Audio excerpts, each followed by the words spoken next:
you're welcome to this week's edition of the Magnate. You know that the Magnate is a program that features veterans, those with a Midas touch. In fact, today we have an exceptional guest in the studio. She's somebody who has occupied a seat that has only had a female in that position. Not talking too much about our guest for the day, let us give you this profile. You will agree with me that the resume is as intimidating as the personality. We'll be back shortly. Folasade Tolulope Ogunsola was born on the 14th of November 1958. She's a Nigerian professor of medical microbiology. She specializes in disease control, particularly HIV/AIDS. Professor Folasade is also the immediate past provost of College of Medicine, University of Lagos, and she is reputed as being the first woman to occupy the position. She doubles as the Deputy Vice Chancellor, Development Services of the institution since 2017. As a child, Professor Folasade mimicked medical practitioners by using dolls as patients while offering medical care to them. Between 1974 to 1982, Professor Folasade obtained a first degree from University of Ife. She got a master's degree from College of Medicine, University of Lagos, then proceeded for a doctorate at University of Wales between 1992 to 1997. Professor Folasade Ogunsola was the Provost of College of Medicine, University of Lagos. Her research areas has been centered on the regulation and management of viral diseases. She is the principal investigator at AIDS Prevention Initiative in Nigeria, APIN, at University of Lagos. She has also been the chairman of Infection Control Committee of Lagos University Teaching Hospital. Professor Folasade is also the chairman of the National Association of College of Medicine in Nigeria. She is a site principal investigator of the Medical Education Partnership Initiative in Nigeria, MIPIN. Professor Folasade is a member of the Technical Working Group on Infection of the World Health Organization Afro-Regional Rapid Response Group of Experts. She has received a number of awards and recognitions, including the Federation of European Microbiological Societies Overseas Research Scholarship in 1993, Medical Women's Association of Nigeria, the Keystone Symposia Global Health Travel Awards in 2010, Medical Women's Association of Nigeria, the Distinction in Medicine Award 2013, and the Distinguished Alumni Lecturer at the 7th Professor T. Adesoya Ige Grillo Memorial Lecture of Obafemi Awolowo University, Ile-Ife, in May 2014. You're welcome back. The program is still The Magnate, and we are chatting and sharing thoughts with Professor Folasade Ogunsola. Thank you very much for still having us. You're welcome. For coming on The Magnate. Now let's look at another aspect of you. Before now, you were you're still a practitioner in microbiologist, but before your present office, you occupied the provost office in the College of Medicine, right? Yes. Some people will say, what is the difference between a provost and a CMD? Meanwhile, they are in the same enclave, so to say. You want to tell us? I am glad that you have been the only female that has occupied that position. How did you feel when you probably got that appointment? Challenged. Being the first female, I felt in many ways that I needed to prove myself because there were people who had been skeptical about a woman being able to do that. I was never in doubt that women could do it, and after I finished doing it, I was even more convinced that women in the provost position would be a breeze. Women bring a perspective to positions that are a little different. I think in terms of emotional intelligence, we're a little bit better at it. Not every woman is, but if in terms of averages. And in any position, if you cannot work with the people around you and motivate them to do their best, then you're not going to go far. You alone cannot do it. And I think one of my strengths was able to share what my vision was and have people who were ready to work with me on it, and to have people who believed in what I was doing outside and were ready to invest in the college. So I think what I brought to the table, and then I also believe in empowering people. I'm not a micromanager.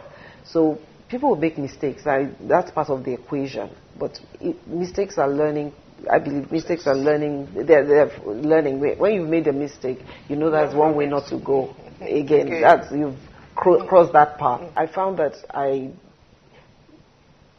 was, should I say, good at getting people to do more than they thought they could do. That this time around, Akadas, teachers, right?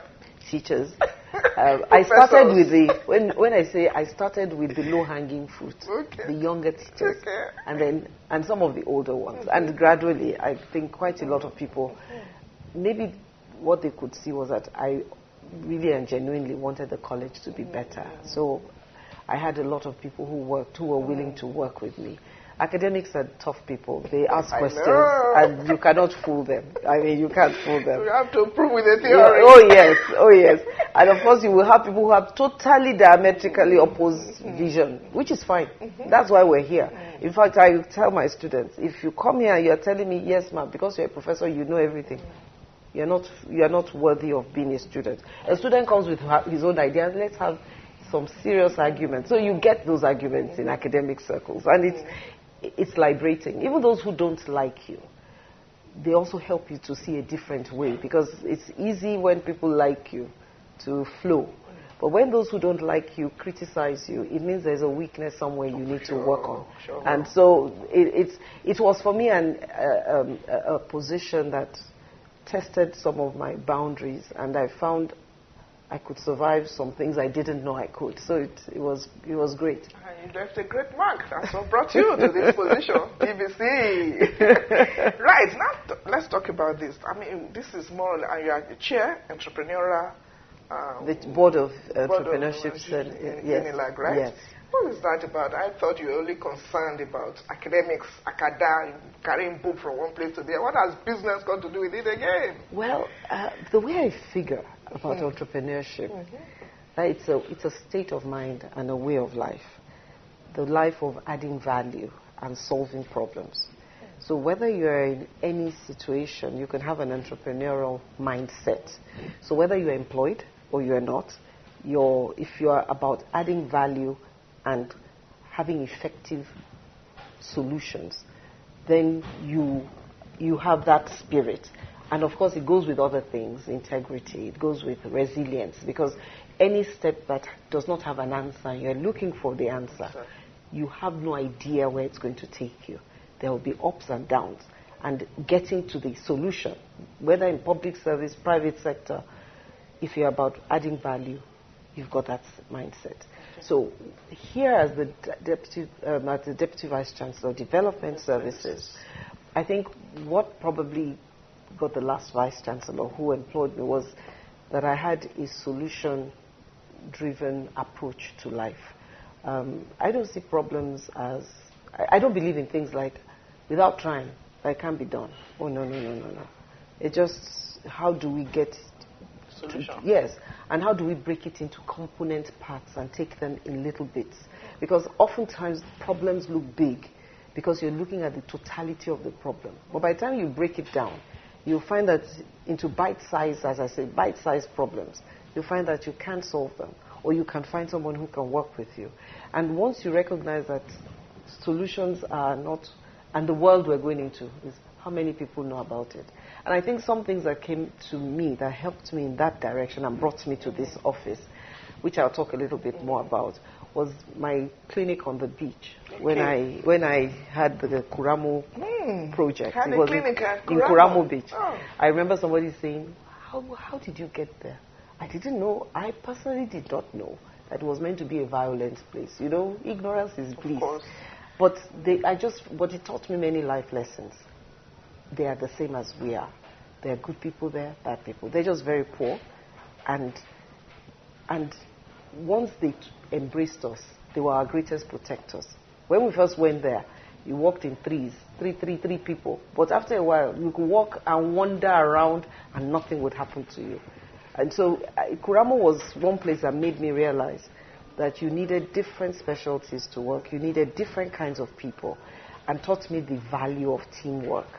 Taught me in a way I hadn't ever really learned it. Interesting. And I learned to recognize the skills in anybody. Even some people that we employed from that community taught us many things. So I've grown to recognize I can learn from anybody, and since everything has a solution, you just might not see it. Then the more people on it, the better, who come with from different views. Angles. Yes. So coming to this table was recognizing that entrepreneurship is not in itself a specialty. It's a way of thinking. It's a mindset.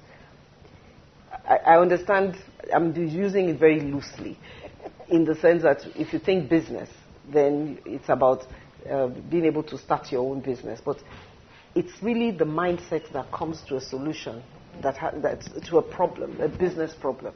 It's that same mindset in another situation that will apply. So if you don't have that mindset, you can't be an entrepreneur. You believe that there's some form of entrepreneurial skills in everyone? Everybody has it. Whether you are ready to deploy it is another matter, because it can be a lonely road where you can see where you want to go, and there will be many problems. So if you're looking for a quick fix, you're not likely to really get far, because there are so many obstacles in the way of the entrepreneur. So you must be willing to see obstacles, to be able to self-motivate, to be able to, keep moving despite challenges. I'm sure there's no successful entrepreneur that won't have stories of challenges. So if you're not resilient, if you don't believe in your dream, if you're looking for quick fixes, you certainly will not be. And if you don't have integrity, because you will need people along the way. And if you think you can shortchange the people, you're still going to meet them, they will leave you. So you might make money initially, but you won't make it for the long run. So those issues will be there. We'll go for a short break. When we come back, we'll look at another aspect of her. Let's give you this short report.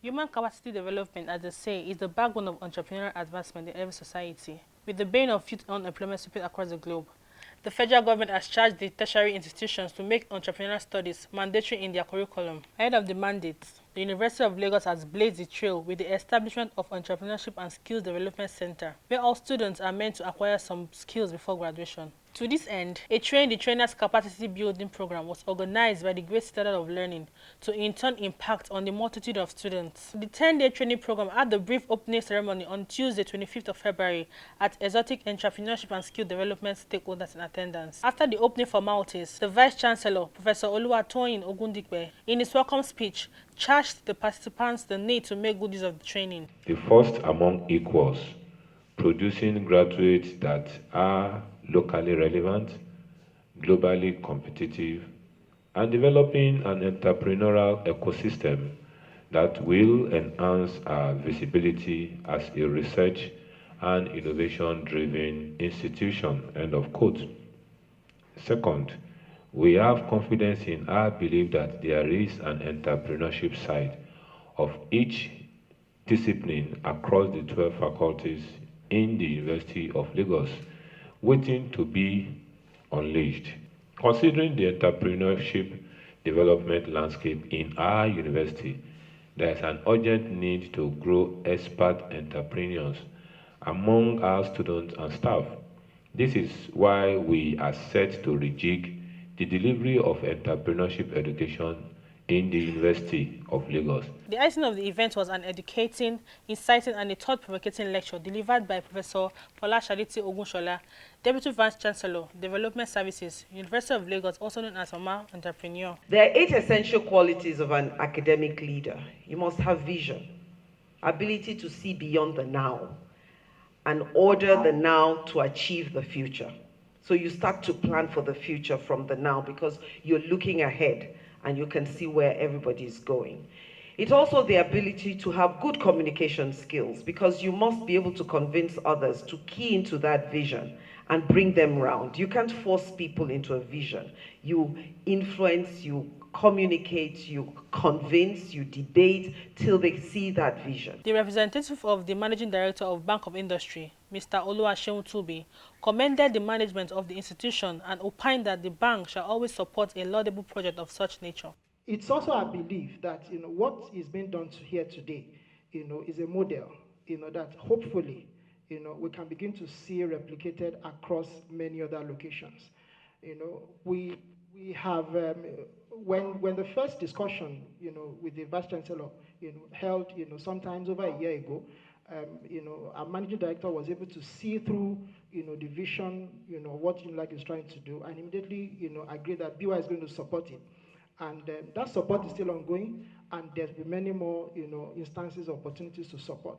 Dr. Sunday Abayomi Adebisi, who eloquently eulogized the Vice Chancellor and the various contributors to the event, while giving his vote of thanks, appreciated the untiring efforts of their collaborators, especially the Bank of Industry. Ames Media Crew was there to capture the event as it unfolded. University of Lagos is playing a great role in the sense that they are building the entrepreneurship ecosystem in Nigeria. I see ourselves being mentors, being entrepreneurs, and bringing solutions to even the problems, even in our faculties, which can now be taken even on our students, and this can make them entrepreneurs and also develop their own businesses. These days, people look forward to graduating and getting jobs, but the reality on ground is that you need to be able to employ yourself, and there's always something that you can do that you can add value to society for, and also use to add value to yourself. For Bank of Industry, we realize that the problems of the country are quite enormous. And for us, we're always looking for partners who understand those challenges, but more importantly, understand that actions are required to be able to, address those challenges. So when the discussion started with Unilag, we immediately saw what they were doing, and we felt this is a good partner we need to work with. It is not possible for government to provide job for everybody. So it is important for each and every one of us to look into our discipline and see the entrepreneurship opportunities there, so that we can not only ourselves key into it, but teach our students. People have caught this vision, and they have understood, what we are doing, and they've understood that this is the way to go. And the teachers themselves, they are excited to join us in doing this, and that is my happiness. And the university ecosystem now is rising up to the fact that entrepreneurship is the right way to go. We want our students to be able to develop their own, to have their own business, and also the University of Lagos management will register the company for the students, get a mentor for them, and the startup grant for them.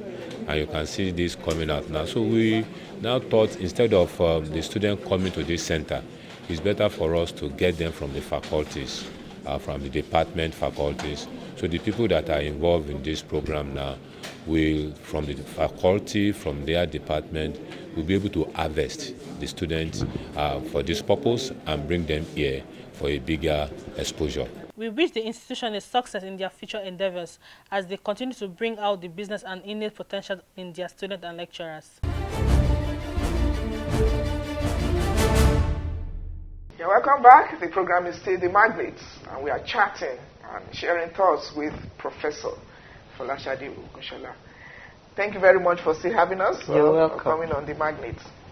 So what does it take for Unilag that you have to have that kind of, is it that you are turning everybody to an entrepreneur? What we've done is, one, we recognize our students are talented. We also have talented staff who have skills. So we've set up a program called the EBIC program, Entrepreneurship Incubation. It is a program that's designed to train people and give them the skills and mindset of the entrepreneur. So all students will do this in the first 3 years. All students. All courses. Yes. A large part of it, there is a large part of it that's an online component in terms of just teaching the knowledge. The skills, we have incubation centers, and we've been blessed. We have the Entrepreneurship Center. We have an incubation center that the Vice President facilitated, that's coming up. We have another incubation center that the Bank of Industries work, and we're working with them. We have another incubation center that's more for the creatives that is being built. The idea is that, and these incubation centers will be open not just for our students, but for other entrepreneurs outside, because we need that rubbing of the minds and the synergy. And we've been partnering with all sorts of industry and universities. We've been reaching out so that as we move, we're just starting it now. So in this first year, we call it lighting the fire. We bring mentors and people who have done well to come and talk to the students, to, let them see another perspective. So it's not about just, and to recognize that in everything you do, you must learn to invest in yourself. And that means if you're in school, you do the best you can, because doing well in school is an investment in yourself. While you're in school, please don't be mono. The world we're going into is looking for skills that is not taught in class. So we're preparing them to have those kind of skills outside. We're also partnering with some other NGOs and other groups that are here to train our students in things like creative thinking. Put them through the kind of programs that would develop their creative skills. We have with our Entrepreneurship Center, we're also partnering with Chelorams. They have a program that we're running together. We've just started that. We have Talent Mind. They're coming here to help to train our students also in all sorts of skills, more skills oriented. And then we have our Innovation Center, which actually challenges students and staff with the problems that we have in Nigeria, for them to come up with solutions. So those who come up, and then they will come and pitch it, and then we will support them. Those that come out and we are happy with, will move to the entrepreneurship where their businesses, the business thing will be developed. It's a very, should I say, ambitious thing, but we've started. All right, I think you are really thinking outside the box, considering the saturated nature of the employment markets, where you have a lot of graduates without employment. So when you do give this to them, you're already making them to even be self-dependent. Oh, we've been actually selling, even in robotics, they've been developing things. And they've been taking part in competitions, both within here, the country, Saudi Arabia, Egypt, and they've been doing very well. Interesting. So, yeah, usually in the first 4. Okay, this is the Magnates. Right now, all your students and mentees, because I know you are a mentor to so many people, what's your counsel for them, so that you've just talked about finding solutions to problems, maybe they are confronted with one or two challenge or the other, what's your counsel? They should believe in their dream, which can be difficult, and find solutions from within. Don't be afraid. If you share your dream and somebody is knocking it down, please find those who would support you. You may be wrong, but the person who will support you will not tell you it cannot be done. He might help you to see the light. Model it. So don't give up, and there is no shortcut. There is no shortcut. One other thing I'd like to say, which I find a lot of us do, the solutions will come from here, for us here. The solution is not coming from America, it's not coming from London, and sometimes the solutions that will work here, you have to go outside of the university, go out and see the problems and solve them within cost-effective and things that they can do here and find here. Not just adapt something from abroad. The societies are different. And till we start doing that and being original, we're not going to grow. If we're being copycats, we're not going anywhere. So I am a proud Nigerian, and I believe that our solutions are here and we have the creativity, and I have seen it amongst our students. So believe in that. Encouraging local content. Well, yes, really, because it's the only way. For as long as you're copying somebody, you can never be the best, because you're a copycat. Thank you very much. It's been Professor Folasade Tolulope Ogunsola, the Deputy Vice Chancellor of Development Services, University of Lagos. Thank you very much for having us. Thank you very much. Thank you. Yeah, that's how it's been. It's been the Magnate. I'm sure with our chats, you believe me now that she has a Midas touch. You have taken one or two things away. Make it a date with us same time next week when we shall bring you another Magnate on the program. It is lending a voice to business growth and mentoring on television. See you then. Bye for now.